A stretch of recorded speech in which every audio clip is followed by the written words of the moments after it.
Magaalaa Adaamaatti sirna eebbaa gamoo Girmaachin PLC gaggeeffame. Sirna eebbaa hoteelichaa irratti qaamoleen hooggansa olaanoo magaalaa irraa dhufan keessummoonni affeeramanii fi jiraattonni magaalaa argamaniiru. Saganticha irratti argamuun ergaa baga nagaan dhuftanii kan dabarsan dura bu'aan hoteela Naashinaal Obbo Andu'aalam Girmaa yaada kennaniin wanni hojii hoteelaa irratti bobbaaneef fedhii isaa waan qabnuu fi hojiin hoteelaa lammiilee hedduuf carraa hojii uuma waan ta'eef jechuun ibsan. Hoteelli amma eebbifames namoota 125 carraa hojii uumuu dubbatanii keessummoota dhufaniin baga gammaddan jedhaniiru. ሆቴልና ቱሪዝም ዋነኛው የመረጥንበት ዋነኛው ምክንያት አንደኛ sababni hojii hoteelaa fi turizimii irraa deddeebiin xiyyeeffannoon hojjennuuf nama keessummeessunii fi tajaajiluun fedhii kenna waan ta'eef hojii hoteela carraa hojii namoota hedduu waan uumuuf haaluma kanaan hoteela har'a eebbifame kunis carraa hojii namoota 125 uumuu danda'eera.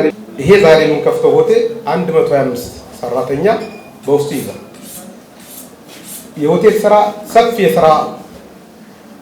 የሰው ኃይል የሚፈልግ ነው። Saganticha irratti keessummaa kabajaa ta'uun kan affeeraman afyaa'ii mana maree bulchiinsa magaalaa Adaamaa Aadde Eemmabeet Jibbaa ergaa dabarsaniin qabeenya amma eebbifame piroojeektii sadaffaa eebbifamaa jiru ta'uu kaasuun hoteelli ijaarame kun akka magaalaa Adaamaatti turizimii magaalaa kan guddisu waan ta'eef galatoomaa jedhan. Inni kun PLC Girmaachoon qabeenya isa sadaffaa isaaniiti. Abbootiin qabeenyaa yoo hojjete guddina magaalaa, guddina biyyaa akkasumas waliigala isaafuu fayyadamummaan hawaasa kenna waan ta'eef carraa hojii dhawaatii fi teeknooloojiiwwan adda addaa madaqsuudhaan waan guddaa uumaa jirtanii sharafaa biyya alaatis akka hambisuu dandeenyu asitti dhufanii biyyoota Afrikaa keessaa dhufanii asitti akka bashannanan carraa guddaa raawwachaa jirtanii anugadubachuuf galata guddaa isaanii qaba. Itti aantuun kantiibaa bulchiinsa magaalaa Adaamaa Aadde Seenee Muhammad yaada kennaniin magaalaan Adaamaa Smart City taate kan jennu hoteelonni smart ta'an kan akka gamoo har'a eebbifamanii yoo jiraatanidha jedhan.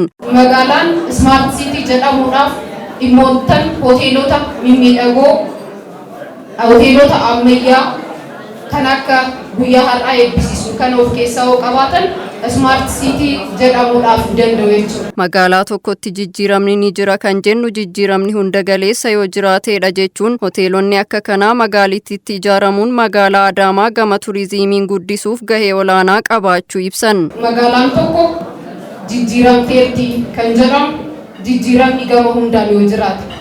Magaalaan Adaamaatis sochiiwwan misoomaa, dinagdee, investimentii magaalaa kana keessatti taasifamaa tureen akka mootummaatti hojii hojjetamu cinaatti abbootiin qabeenyaa misoomaa magaalaa jijjiiruu keessatti gahee olaanaadha kan qaban. Haaluma kanaan Girmaachoo PLC yookaan immoo gamoon guyyaa har'aa eebbisiisnus magaalaa jedhamuudhaaf hoteelota haala mijataa qaban yoo qabaatte waan ta'eef isa kana dhugoomsuu keessatti gahee olaanaa qaba waan ta'eef ammas irra deebi'ee baga gammaddan jechuun barbaada.